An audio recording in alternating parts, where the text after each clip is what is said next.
My name is Kurt Neal, and I'm a documentary filmmaker, and I meet with different people around the idea of pursuing loving God and your neighbors yourself. I'm really moved by the COVID-19 situation here in Dallas, Texas. Several of us are wanting to join together as friends and consider how we can encourage one another to think beyond ourselves and really care for others. We have 4 different doctors with us on camera right now via Zoom. Hi, I'm Donna Casey. I'm internal medicine. I'm here in Dallas, Texas, and I see about 20 people a day in my office. Right now, I'm seeing everybody by telehealth. This is my spouse, Gary Weinstein. I'm a pulmonary critical care physician at the same hospital. My name is Jeff Hurley. I'm a colorectal surgeon at the same hospital where Donna and Gary are in Dallas.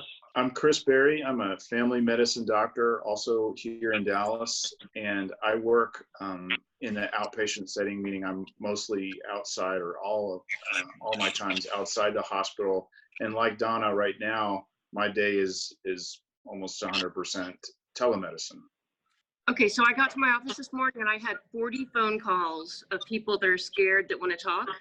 And then I also had my regular outpatient visits. I was expecting more cases of COVID at this point, and I don't know if it's that they're coming. So when you look at the modeling from the United Kingdom about the world, I was expecting worse.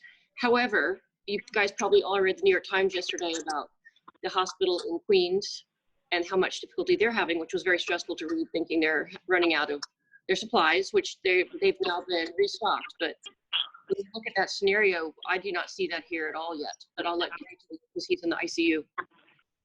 I see the other end of the spectrum, who are pretty sick or critically ill, and who've gotten COVID-19 and have been adversely affected by it.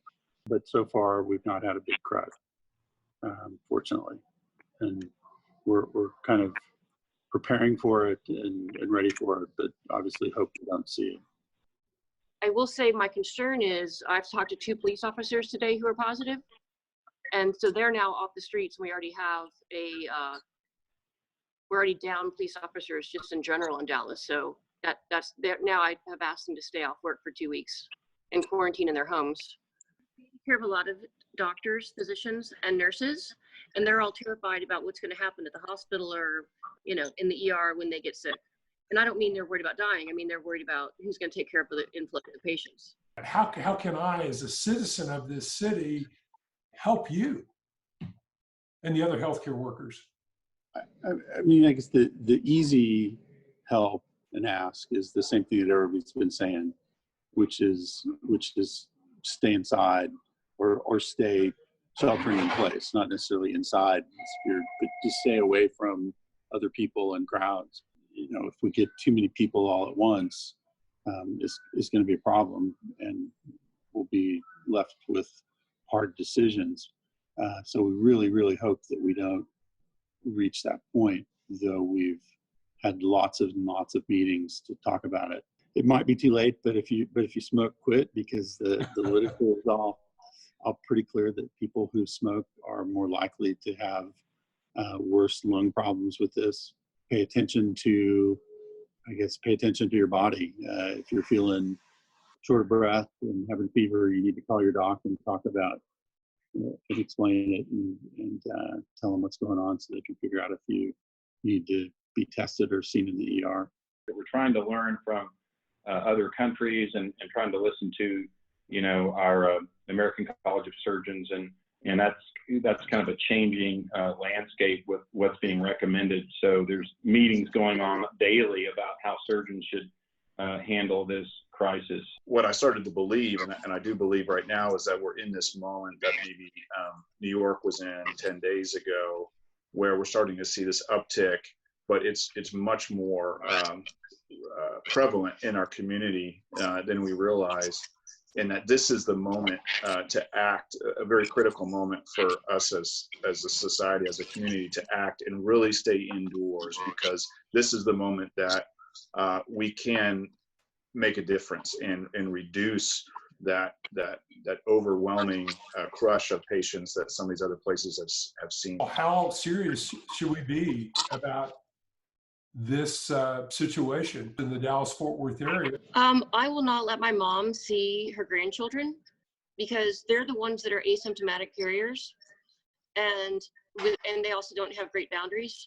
My mom has terrible asthma, so at this moment, against everybody's wishes, I'm just saying, listen, for a short period of time, we can all stay away from each other. This disease, because of what we have to do to protect ourselves, so that none of the caregivers get it, has added a really big layer of complexity. But also, please do not go to the ER unless you really need to go to the ER, because you're going to go get infected with something else or infect other people. And if you do have COVID and you're fine and you've got a fever and you're achy, just like if you had the flu, you're not going to go to the ER. You're going to stay home, hydrate, do the smart things. We are not going to take Advil, Aleve, or ibuprofen because we think that might make it worse. You can take Tylenol. Stay home, be smart, be honest, take care of your family, try and keep a level head even though everybody is nervous and scared. You know, we don't know how long the social distancing and the quarantining will have to last, but we know that for right now is the time to do it. 2 weeks from now, it'll be lost opportunities. That's clear. And so I think we have to have more of a mindset of, you know, this is a wartime national situation. We need to do our part, and our part is just like Donna is saying, stay in. Don't make unnecessary trips to the grocery store. Don't make, you know, foolish visits to see family or neighbors and hang out just because you're bored. It is going to pass. We're not going to do this forever, but I do think right now is the time to be really careful. I have the luxury right now of, you know, kind of doing telemedicine and staying safe. Gary and his colleagues and a whole host of a lot of staff, many doctors, many nurses, and all kinds of other staff do not. And so they're going to be the ones that are going to get exposed in 2 or 3 weeks when they start, if they start to get overwhelmed, and they're not going to stay home. They're going to just keep going. And we've already seen,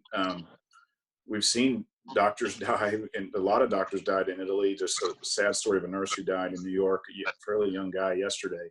That's real stuff. So I think that there's an element of, if you ask Kurt about what can we do, what can the community do to help, you could actually help the medical community, in some cases maybe saving their lives, or at least preventing them from getting really sick by just doing the things we just talked about, by staying home.